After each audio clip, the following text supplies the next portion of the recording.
Desa Hokse yang terletak hanya 35 km dari ibu kota Nepal, Kathmandu, telah mendapatkan pengakuan internasional sebagai lembah ginjal.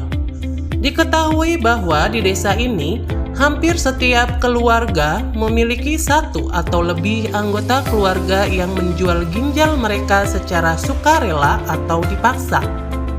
Orang-orang terpaksa menjual ginjal untuk membiayai pendidikan anak-anak mereka, membeli tanah, membangun rumah, atau bahkan untuk memenuhi kebutuhan sehari-hari mereka.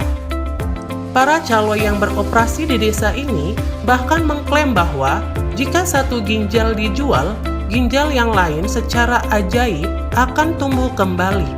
Sayangnya, banyak dari penjual ginjal yang percaya pada klaim tersebut kini harus menjalani hidup yang menyedihkan. Pada tahun 2007, pemerintah Nepal sebenarnya telah mengeluarkan undang-undang yang melarang penjualan ginjal, tetapi hal ini tidak menghentikan orang-orang yang kurang mampu di negara itu untuk tetap melakukannya sebagai pilihan terakhir.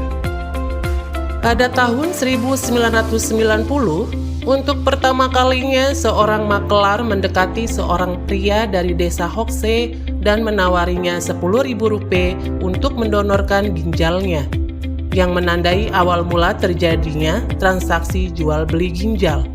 Seiring berjalannya waktu, praktik jual beli ginjal berangsur-angsur berubah menjadi sebuah profesi di desa tersebut.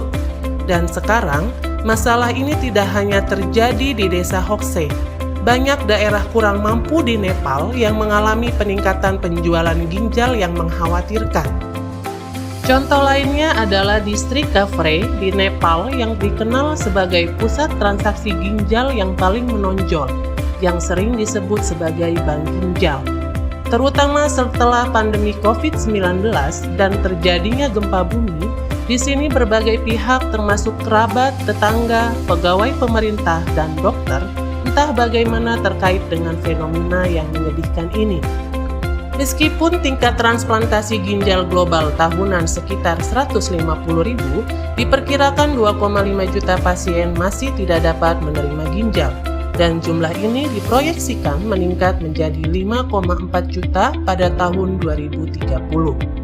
Statistik ini menunjukkan permintaan yang signifikan untuk ginjal, tetapi pasokan di pasar global sangat terbatas. Dalam konteks antara Nepal dan India, kedua negara ini membutuhkan setidaknya 350.000 ginjal setiap tahun. Sementara pasokan yang ada, meskipun ilegal, hanya berkisar 8.000 hingga 10.000. Perdagangan ginjal bawah tanah telah terus tumbuh, mencapai sekitar 1,7 miliar dolar, karena para perantara tertarik pada meningkatnya permintaan dan terbatasnya pasokan. Kesenjangan besar antara pasokan dan permintaan secara global telah membuka pasar gelap untuk organ tubuh, yang mengakibatkan orang-orang yang rentan dieksploitasi oleh jaringan kriminal. Diperkirakan 1 dari 10 organ yang ditransplantasikan telah diperdagangkan. Dengan dokter dan rumah sakit terlibat dalam beberapa kasus, seluruh aktivitas jual beli organ ini diatur oleh seorang tokoh sentral yang membentuk 2 tim. Satu tim bertanggung jawab untuk mengidentifikasi calon penerima dan tim lainnya mencari ginjal. Tim yang mencari penerima mengidentifikasi individu yang membutuhkan melalui berbagai saluran. Seiring banyaknya permintaan, para pialang secara khusus menargetkan individu yang mampu mengeluarkan dana yang besar. Broker biasanya mengenakan biaya yang sangat tinggi. Sementara itu, sebuah tim yang bertanggung jawab untuk mencari ginjal di daerah pedesaan yang kurang beruntung secara ekonomi menargetkan individu yang sangat membutuhkan uang. Mereka memanfaatkan situasi keuangan orang-orang yang putus asa ini dan meyakinkan mereka untuk menjual ginjal mereka. Seringkali, dengan membuat klaim palsu seperti 1 ginjal dapat berfungsi sebagai 2 ginjal atau ginjal yang tersisa dapat beregenerasi dengan sendirinya. Orang-orang yang putus asa dan termotivasi oleh kesulitan keuangan mereka tanpa ragu menerima pernyataan para calo dan kemudian menjual ginjal mereka. Jaringan ini kemudian mengatur segala sesuatunya untuk penjualan ginjal. Ini termasuk membawa penjual ke rumah sakit, mengurus semua dokumen, dan memastikan operasi berlangsung.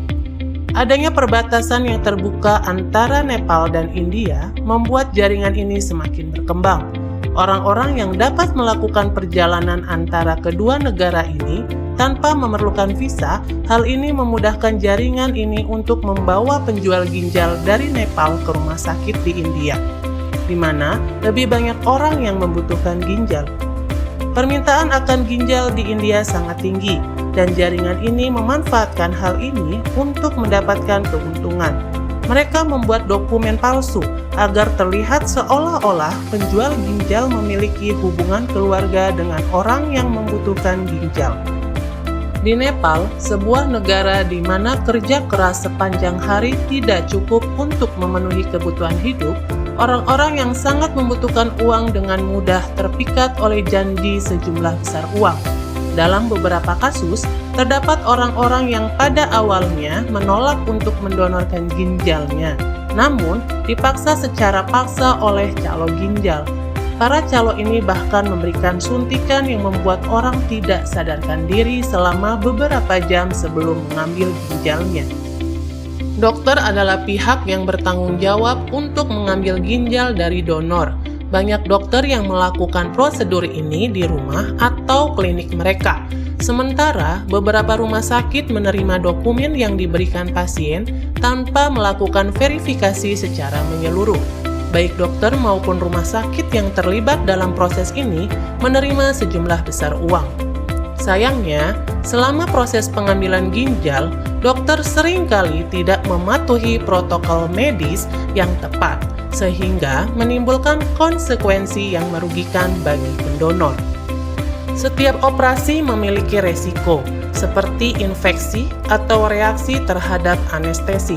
Mereka tidak mendapatkan perawatan medis yang baik sebelum dan sesudah operasi. Kurangnya perawatan ini dapat membuat resiko ini semakin tinggi. Setelah operasi, mereka sering menghadapi masalah kesehatan yang tidak mereka duga. Hidup dengan satu ginjal berarti harus lebih berhati-hati terhadap kesehatan. Namun, banyak dari penjual ini tidak tahu cara merawat diri sendiri setelah operasi. Mereka mencoba menyembunyikan apa yang mereka lakukan karena takut dihakimi oleh orang lain. Ketakutan akan penghakiman ini menjadikan beban hidup bagi kehidupan mereka dan membuat mental mereka terganggu.